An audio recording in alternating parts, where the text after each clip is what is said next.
O Poder Sem Limites, de Anthony Robbins, capítulo 7. A sintaxe do sucesso. Que tudo, porém, se faça decentemente e com ordem.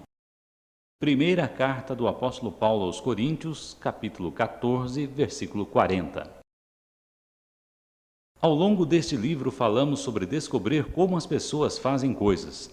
Afirmamos que as pessoas capazes de conseguir êxitos constantemente produzem um conjunto de ações mentais e físicas específicas. Coisas interiores eles fazem dentro de suas mentes e exteriores fazem no mundo. Se produzimos as mesmas ações, criaremos resultados iguais ou similares. No entanto, há um outro fator que afeta os resultados: a sintaxe da ação. A sintaxe, maneira como ordenamos as ações, pode fazer uma enorme diferença na espécie de resultados que produzimos. Qual a diferença entre um cachorro mordeu Joey e Joey mordeu um cachorro? São muito diferentes, particularmente se você for Joey ou cachorro. As palavras são exatamente as mesmas. A diferença é a sintaxe, a maneira como estão arranjadas. O significado da experiência é determinado pela ordem dos sinais mandados para o cérebro. Estão envolvidos os mesmos estímulos, as mesmas palavras, mas o significado é diferente. Isso é decisivo para entender se vamos efetivamente modelar os resultados das pessoas de sucesso. A ordem na qual são apresentados faz com que sejam registrados no cérebro de uma maneira específica. É como os comandos para um computador. Se você programa os comandos na ordem certa, o computador usará toda a sua capacidade e produzirá os resultados que deseja. Se programar os comandos corretos em ordem diferente, não conseguirá o resultado que deseja. Usaremos a palavra estratégia para descrever todos esses fatores. As espécies de representações interiores, as submodalidades necessárias e a sintaxe exigida que trabalham juntos para criar um resultado particular. Temos uma estratégia para conseguir quase qualquer coisa na vida. A sensação de amor, atração, motivação, decisão, qualquer uma. Se descobrirmos qual é a nossa estratégia para o amor, por exemplo, podemos acionar esse estado à vontade. Se descobrirmos que medidas adotamos e em que ordem para tomar uma decisão, então, se estivermos indecisos, poderemos nos tornar cheios de decisão em questão de momentos. Conheceremos quais as chaves para ligar e como produzir os resultados que queremos em nosso biocomputador interno. Uma metáfora para os componentes e uso das estratégias é aquela da culinária. Se alguém faz o melhor bolo de chocolate do mundo, você pode conseguir resultados da mesma qualidade? Claro que pode, se tiver a receita da pessoa. Uma receita não é nada mais do que uma estratégia, um plano específico. Se acreditamos que todos temos a mesma neurologia, então você acredita que todos temos disponíveis os mesmos recursos potenciais. É a nossa estratégia, isto é, como usar esses recursos, que determina os resultados que produzimos. Essa também é a lei dos negócios. Uma companhia pode ter recursos superiores, mas a companhia com estratégias que melhor use seus recursos, em geral, dominará o mercado. Assim, o que você precisa para produzir bolo da mesma qualidade que a do confeiteiro especialista? Você precisa da receita e precisa segui-la explicitamente. Se seguir a receita passo a passo, conseguirá os mesmos resultados, mesmo que nunca tenha feito tal bolo antes em sua vida. O confeiteiro deve ter trabalhado durante anos de erros e tentativas antes de, por fim, desenvolver a receita final. Você pode poupar anos seguindo a receita dele, apenas modelando o que ele fez. Há estratégias para sucesso financeiro, para conservar uma saúde vibrante, para sentir-se feliz e amado durante toda a sua vida. Se você encontrar pessoas de sucesso financeiro ou relacionamento satisfatório, só precisa descobrir sua estratégia e aplicá-la para produzir resultados similares e poupar muito tempo e esforço. Esse é o poder da modelagem. Você não tem de trabalhar durante anos para fazê-la. O que uma receita nos diz? O que nos estimula a tomar medidas efetivas? Uma das primeiras coisas que nos diz é quais são os ingredientes necessários para produzir o resultado. Na culinária da experiência humana, os ingredientes são nossos 5 sentidos. Todos os resultados humanos são construídos ou criados a partir de algum uso específico dos sistemas representacionais, visual, auditivo e sinestésico. O que mais uma receita de bolo nos diz que possa permitir obter o mesmo resultado da pessoa que a criou? Diz a quantidade necessária. Ao reproduzir experiências humanas, precisamos também saber não só quais os ingredientes, mas quanto de cada um deles é aplicado. Em estratégias, podemos pensar nas submodalidades como sendo as quantidades. Elas nos dizem especificamente de quanto precisamos. Por exemplo, quão brilhante, escura, próxima ou distante é a experiência, e o tempo, e a textura. Se você sabe quais são os ingredientes e quanto deve usar, poderia agora produzir a mesma quantidade de bolo? Não, a menos que saiba também a sintaxe da produção, isto é, quando fazer o que e em que ordem.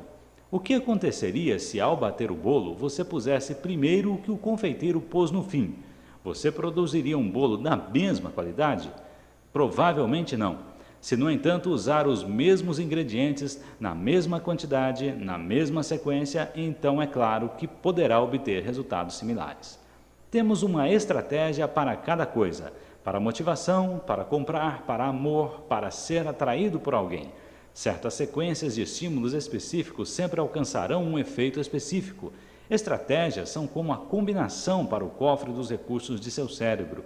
Mesmo que conheça os números, se não usá-los na sequência certa, você não será capaz de abrir a fechadura. No entanto, se pegar os números e as sequências certas, a fechadura se abrirá todas as vezes. Assim, você precisa encontrar a combinação que abre seu cofre e também aquela que abre o cofre das outras pessoas. Quais são os blocos de construção da sintaxe? São nossos sentidos. Lidamos com estímulos sensoriais em dois níveis, interno e externo. Sintaxe é a maneira como juntamos os blocos do que experimentamos externamente e o que representamos para nós internamente. Por exemplo, você pode ter duas espécies de experiências visuais. A primeira é ao que vê no mundo exterior. Enquanto ouve esse livro, você está tendo uma experiência auditiva, mas se estivesse lendo esse livro, estaria olhando para letras pretas sobre um fundo branco. Você estaria tendo uma experiência visual externa. A segunda é a experiência visual interna. Lembra-se quando no capítulo anterior jogamos com modalidades e submodalidades visuais em nossa mente? Na verdade, não estamos lá para ver a praia ou as nuvens, os tempos felizes ou frustrantes que representamos em nossa mente. Em vez disso, nós as experimentamos de uma maneira visual interna. O mesmo é verdadeiro para as outras modalidades. Você pode ouvir um trem apitar do lado de fora de sua janela. Isso é auditivo externo. Ou pode ouvir uma voz em sua mente. Isso é auditivo interno. Se o tom da voz é o que importa, isso é auditivo tonal. Se as palavras, ou seja, o significado das palavras é que é mais importante, então isto é auditivo digital. Você pode sentir a textura do braço da cadeira onde está sentado agora. Isso é sinestésico externo. Ou você pode ter uma profunda sensação de que alguma coisa o fez sentir-se bem ou mal. Isto é sinestésico interno. Temos estratégias para tudo, padrões representativos específicos que consistentemente produzem efeitos específicos. Poucos de nós sabemos como usar conscientemente tais estratégias. Assim, entramos e saímos de vários estados, dependendo de quais estímulos nos atingiram. Tudo o que você precisa fazer é figurar sua estratégia a fim de que possa produzir seu estado desejado sob sugestão. É preciso ser capaz de reconhecer as estratégias das outras pessoas, a fim de que possa também saber exatamente como elas reagem. Por exemplo, há uma maneira segundo a qual você organiza consistentemente as suas experiências internas e externas para fazer uma compra? Sem dúvida que há. Você pode não saber, mas a mesma sintaxe de experiência que atrai para um carro em particular pode também atraí-lo para uma casa em particular. Há certos estímulos que, na sequência certa, de pronto o colocarão num estado receptivo para a compra. Todos nós temos sequências que consistentemente seguimos para produzir estados e atividades específicas. Apresentar informações na sintaxe de outra pessoa é uma poderosa forma de concordância. De fato, se isto for feito, efetivamente sua comunicação se torna quase irresistível, porque aciona automaticamente certas respostas. Que outras estratégias existem? Há estratégias de persuasão? Há maneiras de organizar um material que você represente para alguém que se torne quase irresistível? Sem dúvida nenhuma. Para motivação, sedução, aprendizado, atletismo, vendas, certamente que há. E sobre a depressão ou êxtase, há maneiras específicas de representar sua experiência do mundo em certas sequências que criam essas emoções? Pode apostar que há. Há estratégias para administração eficiente, há estratégias para a criatividade. Quando certas coisas são acionadas, você entra nesses estados. Você só precisa saber qual é a sua estratégia, a fim de ter acesso a um estado sob sugestão. E você precisa ser capaz de imaginar as estratégias que os outros usam a fim de saber como dar às pessoas aquilo que elas querem. Assim, o que precisamos encontrar é a sequência específica, a sintaxe específica, que produzirá um certo efeito, um certo estado. Se pode fazer isso e está disposto à ação necessária, você pode criar seu mundo como deseja, indo além das necessidades físicas da vida, como comida e água. Quase tudo mais que você possa querer é um estado. E tudo o que tem de saber é a sintaxe, a estratégia correta para chegar lá. Uma experiência de modelagem muito bem sucedida que tive foi no Exército. Fui apresentado a um general com quem comecei a falar sobre as tecnologias de desempenho ótimo, como a PNL. Disse-lhe que poderia pegar qualquer programa de treinamento que tivesse, cortar o tempo pela metade e até aumentar a capacidade das pessoas nesse período de tempo mais curto. Grande pretensão a minha, não acham? O general ficou intrigado, mas não convencido, e assim fui contratado para ensinar as práticas da PNL. Após um bem-sucedido treinamento de PNL, o Exército contratou-me para modelar programas de treinamento e simultaneamente ensinar a um grupo de seus homens como modelar com eficácia. Eu só seria pago se conseguisse os resultados que prometera. O primeiro projeto que me apresentaram era um programa de 4 dias para ensinar recrutas como atirar com uma pistola calibre 45, com eficiência e exatidão. Antes, uma média de somente 70% dos soldados que cumpriam o programa terminavam habilitados e tinham dito ao general que isso era o melhor que se podia esperar. Nesse ponto, comecei a imaginar por que eu tinha entrado nessa. Nunca havia disparado uma arma antes em minha vida, nem gostava da ideia de disparar uma. Originalmente, John Grinder e eu éramos sócios no projeto e então senti que com sua prática de caça poderíamos realizá-lo. Então, por várias razões de horário, John de repente desistiu. Bem, você pode imaginar em que estado eu fiquei? Além do mais, ouvi um boato de que algumas pessoas do grupo de treinamento iam fazer tudo o que pudessem para sabotar meu trabalho, irritados pela quantia de dinheiro que eu iria receber. Pretendiam dar-me uma lição, sem prática de atirar, tendo perdido meu trunfo, que era John Grinder, e sabendo que havia pessoas tentando me fazer fracassar. O que eu fiz? Primeiro peguei essa imagem gigantesca de fracasso que havia criado em minha mente e literalmente a encolhi, deixando-a abaixo do normal. Então comecei a montar um novo conjunto de representações sobre o que poderia fazer. Mudei meu sistema de crenças de os melhores do exército não podem fazer o que lhes é pedido, assim é lógico que eu não possa. Para os instrutores de tiro são os melhores naquilo que fazem, mas sabem pouco ou nada sobre o efeito das representações interiores no desempenho ou como modelar as estratégias dos melhores atiradores.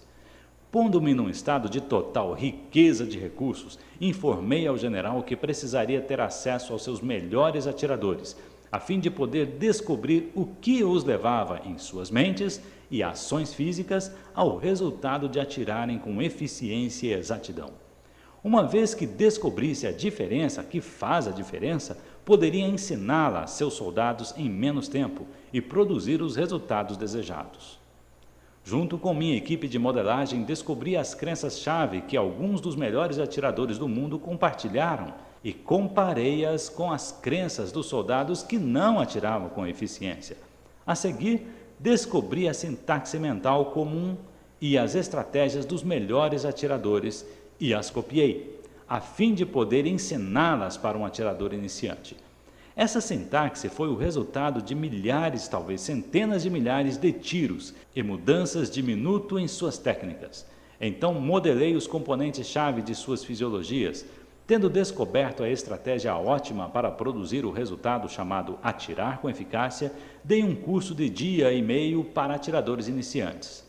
Quando testados em menos de 2 dias, 100% dos soldados foram qualificados e o número dos que se qualificaram no mais alto nível, perito, foi 3 vezes mais do que os que faziam o curso padrão de 4 dias.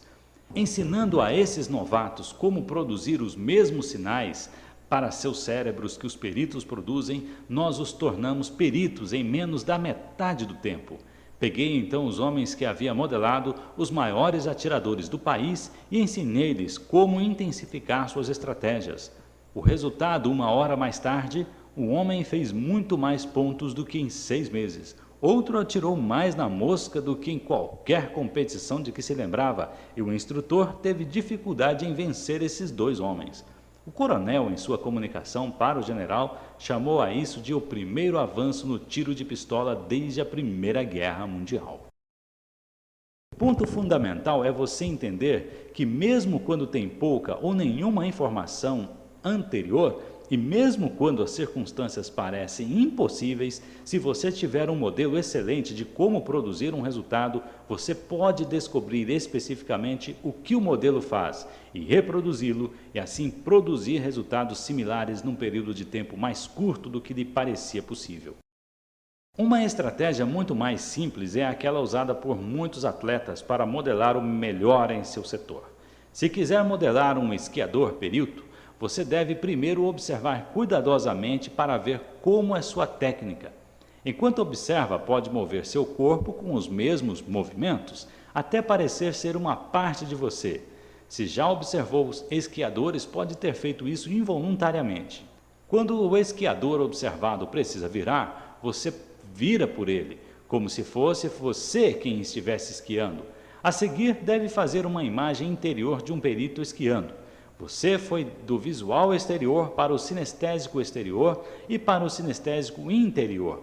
Agora você formaria uma nova imagem visual interior, desta vez dissociada da sua imagem esquiando. Seria como assistir a um filme com você modelando a outra pessoa, o mais precisamente possível. A seguir, entraria dentro dessa imagem e, de uma maneira associada, experimentaria como seria sentir desempenhar a mesma ação da maneira exata que o atleta perito fez. Você repetiria isso tantas vezes quantas fossem preciso para se sentir completamente à vontade fazendo. Assim, teria se provido da estratégia neurológica específica que o poderia ajudar a mover-se e realizar-se em níveis ótimos.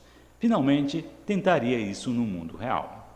Você poderia delinear a sintaxe dessa estratégia, e essa é uma das centenas de maneiras pelas quais pode modelar alguém.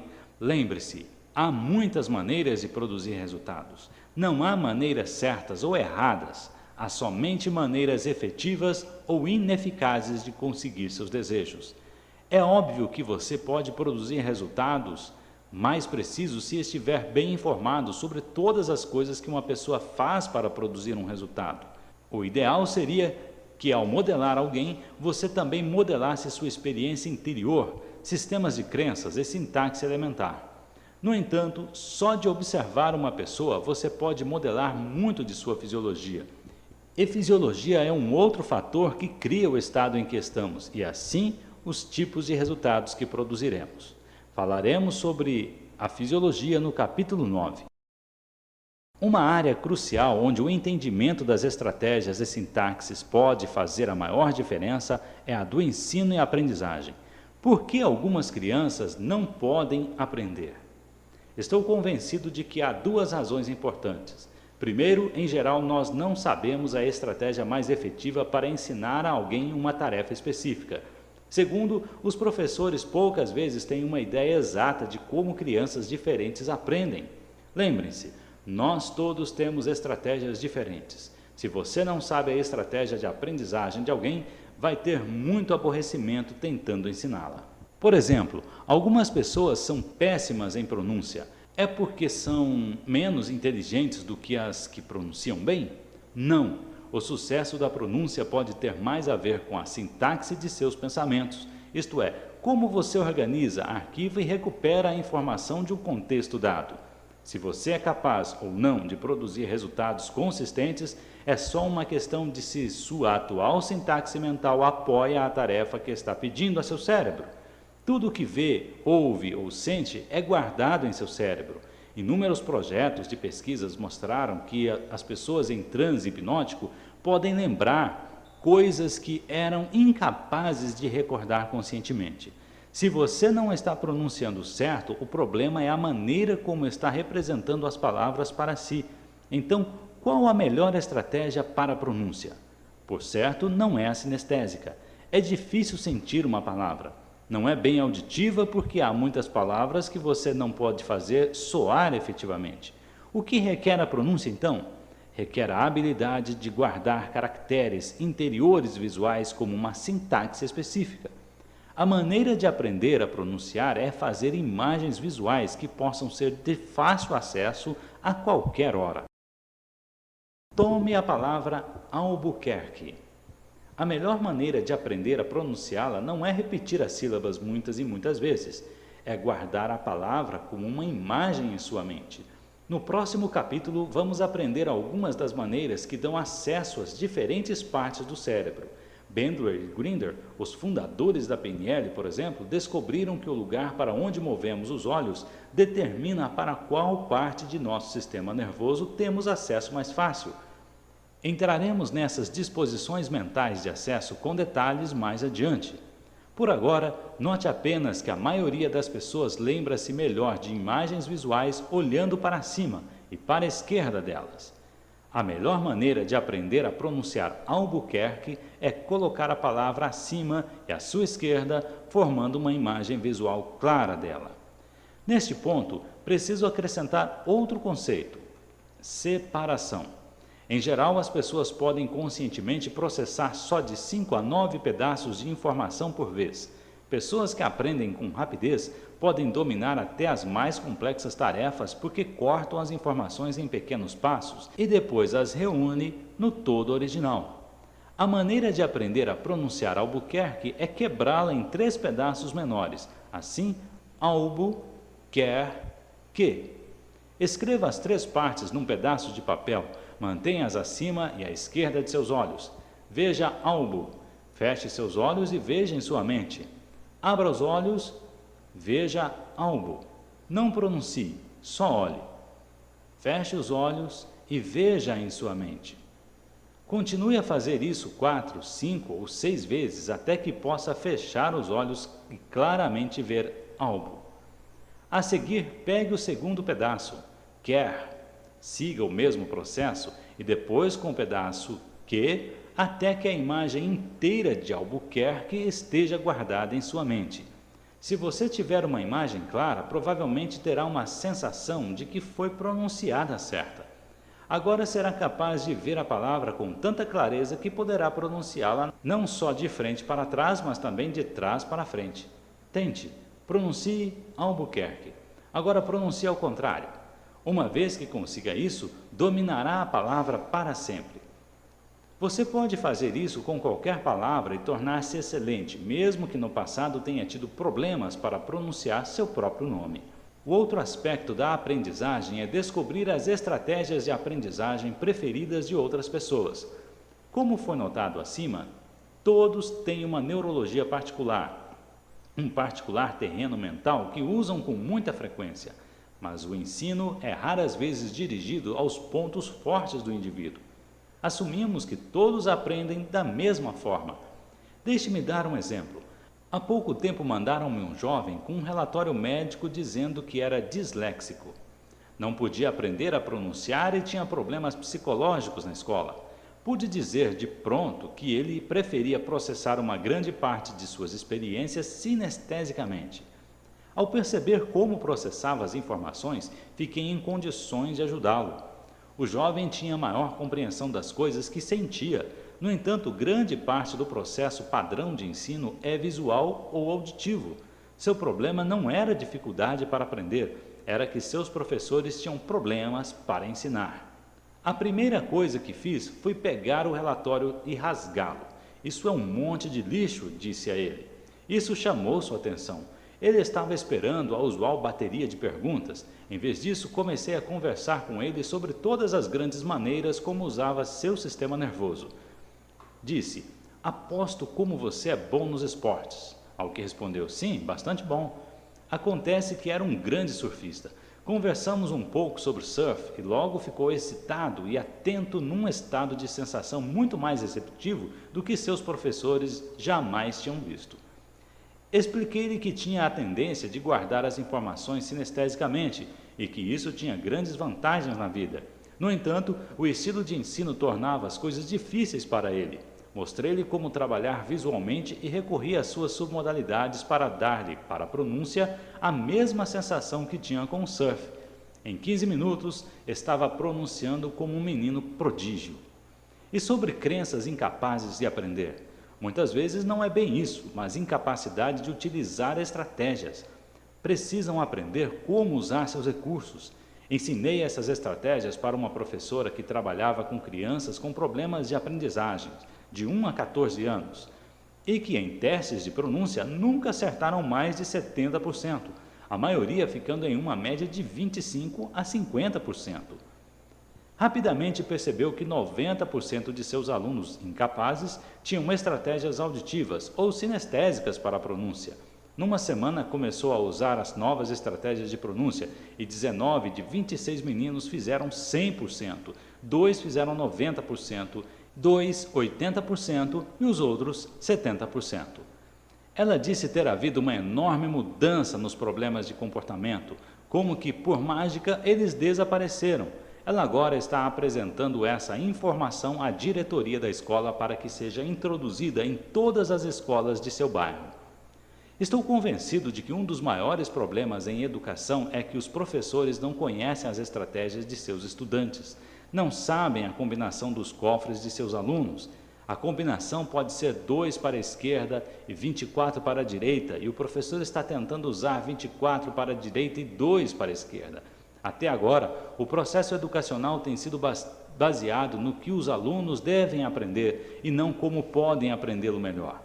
As técnicas de desempenho ótimo nos ensinam as estratégias específicas que diferentes pessoas usam para aprender e também as melhores maneiras de aprender um assunto específico, tal como pronúncia.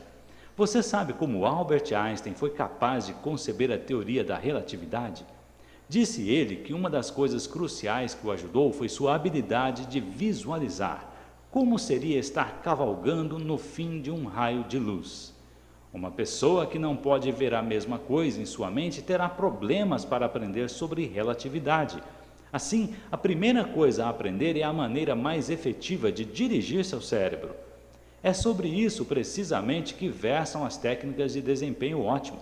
Elas nos ensinam como usar as mais efetivas estratégias para produzir com mais rapidez e facilidade os resultados que queremos. Os mesmos problemas que encontramos na educação ocorrem em quase todos os outros campos. Use o instrumento errado ou a sequência errada e conseguirá o resultado errado. Use o certo e conseguirá maravilhas.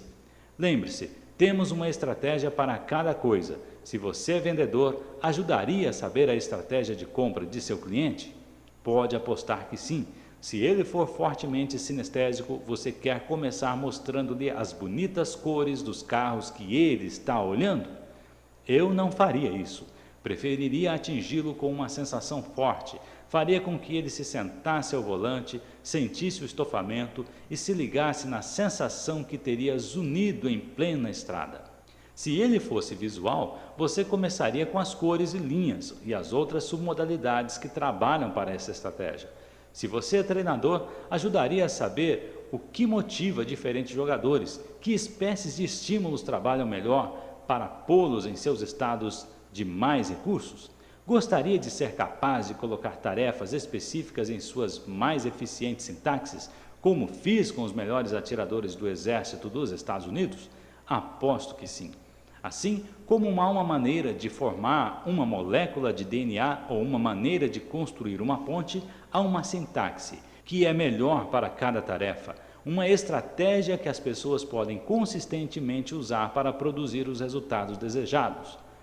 Alguns de vocês podem estar dizendo para si mesmos: bem, isso é ótimo, se você souber ler pensamentos, mas eu não posso, só de olhar para uma pessoa, imaginar suas estratégias para o amor.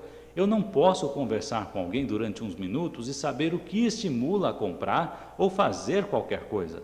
A verdadeira razão disso é que você não sabe o que procurar ou como perguntar. Se você pergunta qualquer coisa da maneira certa, com bastante convicção e confiança, conseguirá. Algumas coisas exigem grande convicção e energia para serem obtidas. Você pode consegui-las apesar de ter de realmente trabalhar por elas. Mas estratégias são fáceis. Você pode trazer à tona as estratégias de uma pessoa em questão de minutos. É o que vamos aprender a seguir no capítulo 8. Fim do capítulo 7.